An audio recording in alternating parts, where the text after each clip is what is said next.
because she's always telling me slow down and let people catch up. So trying to keep that in mind. So you can't see it, but if you're interested, you should come around and look at the stone. The people inside will know the story of Ed Onslow and his brother. They were baseball players. And Ed played in what was called the International League, which we call the minors, from 1911 to 1931. Now, that was not uncommon at the time. Nowadays, if you don't make it in the minors, you're shipped out. But at that time, what they would do was they would have these minors groups, and then, let's say, well, he played for Detroit, actually the majors. He holds the record. He's one of 3 teenagers, because he was 19 years old, to ever hit a grand slam in the Major League Baseball. And that was in 1912 when he was 19. So he and his brother were both talented. His brother was a catcher. He was a first baseman. And what would happen is, like in 1918, he went to Cleveland for a month. What happened was the flu decimated the Cleveland roster. And so they called, in that year, a lot of these guys in minors would be called up for 2 or 3 games because there would be shortages, and they called them flu replacements. So he was a flu replacement. And he actually made more in the International League than he did in the majors, and then some of the Major League Baseball players. So he probably didn't care if he was called up. He was apparently quite the raconteur, could tell a story. He holds 3 records that will likely never be broken just because people don't do 20 years in the minors anymore. Most hits, most,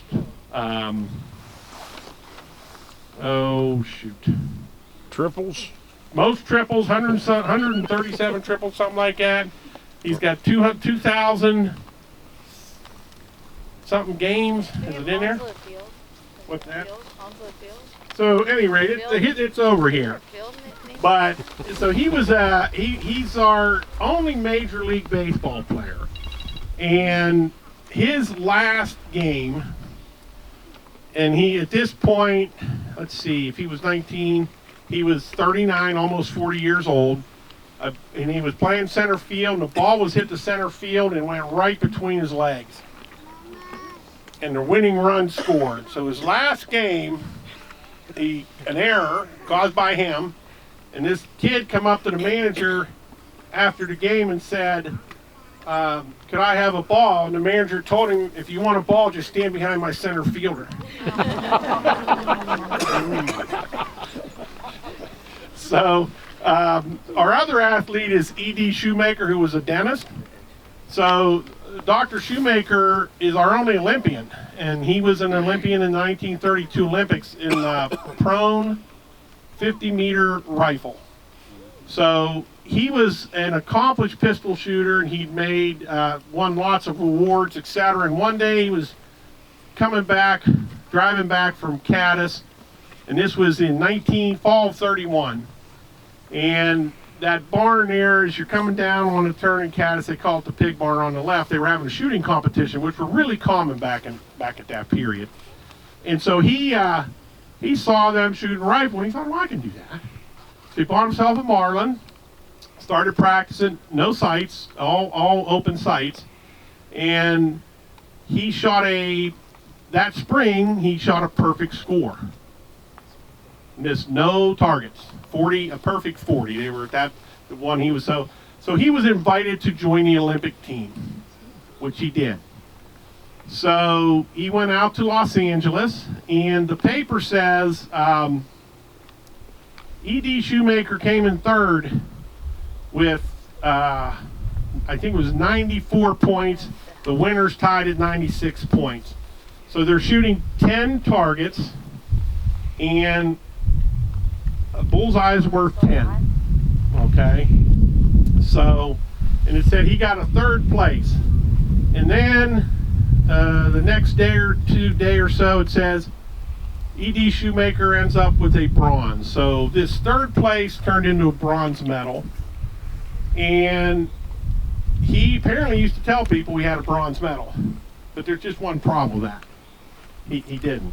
He was actually 13th place. So he won he was third place in one round. Okay? And so he was quite the storyteller too, from what I have been told. Yes, you're shaking your head. So he was a storyteller. Yeah, okay. And as we go along, fewer and fewer people know him or knew of him, but he was, apparently quite the character. So anyhow, yeah, he even had the medals to prove that to show his bronze medals, but they weren't actually Olympic medals. And so he wasn't untruthful because they were bronze medals. But at any rate, the funny story, he would have been lower, but the Hungarian shooter at that game shot a 10, but it was the wrong target. So it cost him the gold medal, and it moved D Shumaker up one place. Moved him up from 14 to 13 because the Hungarian shooter was right behind him. So Dr. Shumaker is still our only Olympian. It's still an accomplishment. He literally never picked up a rifle until about 8 months before he went to the Olympics. So he was apparently quite talented. And these guys would do 3 rounds of 10. He shot a 284 out of a possible 300. I might have been a 286 out of a possible 300. So these were open sights, 150 feet away, and these guys were the gold medalists that year missed 3 bullseyes. He got 3 nines. So they were good shots. The other athlete we have, I'm just going to mention. You can actually see her grave over there. It's that top one, the black one.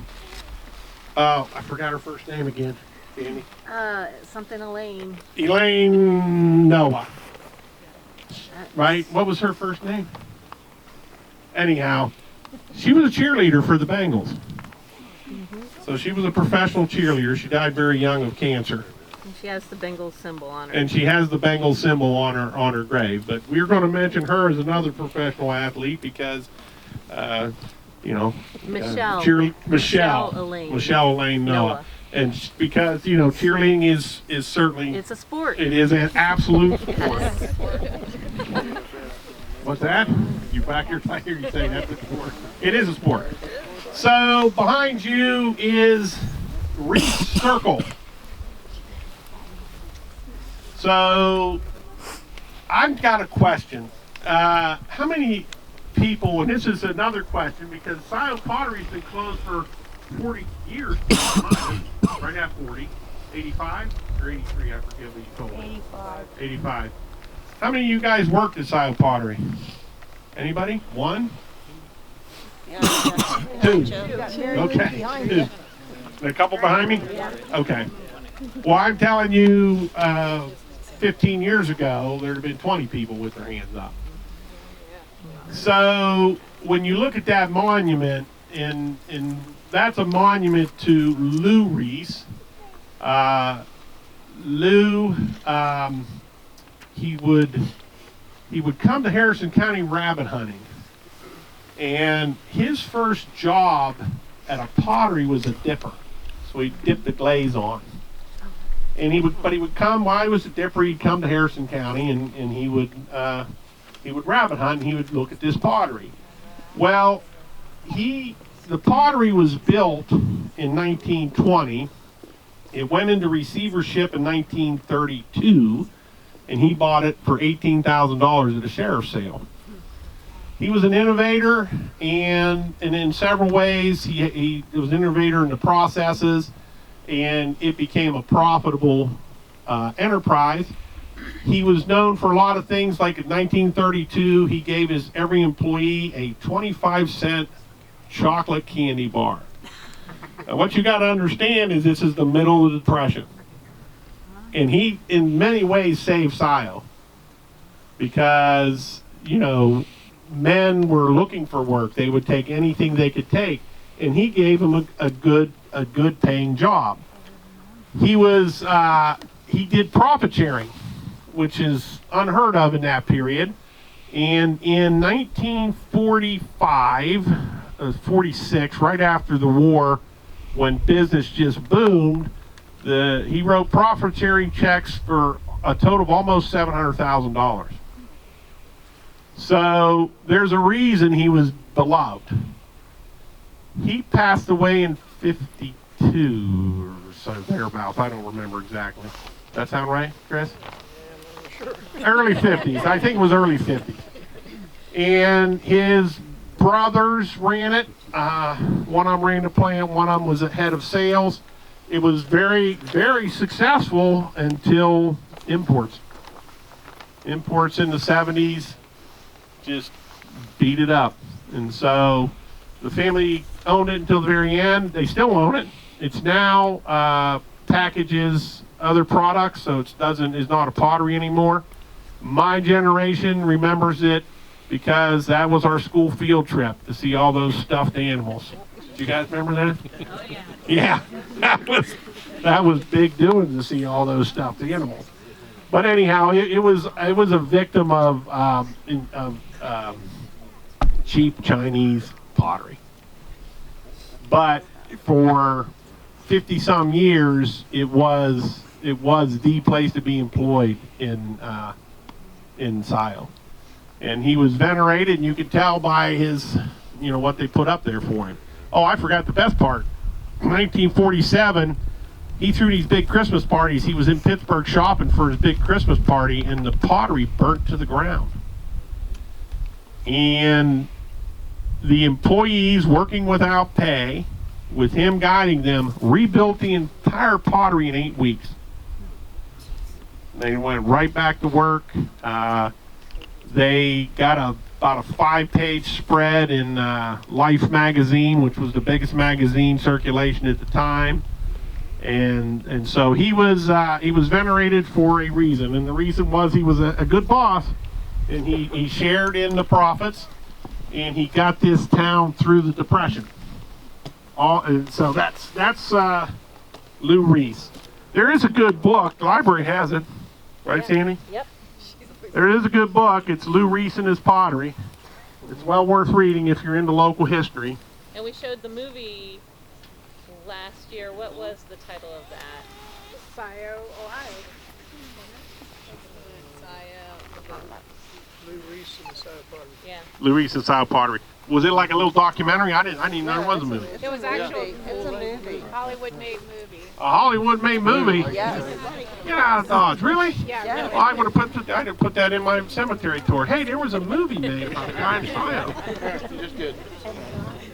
Yeah, the only other thing I'll tell you about Ed Onslow, so he was good friends with a lot of major leaguers. Ty Cobb gave him his bat. Oh, yeah. The last bat he used in the last game. It sold for $250,000 in 2012.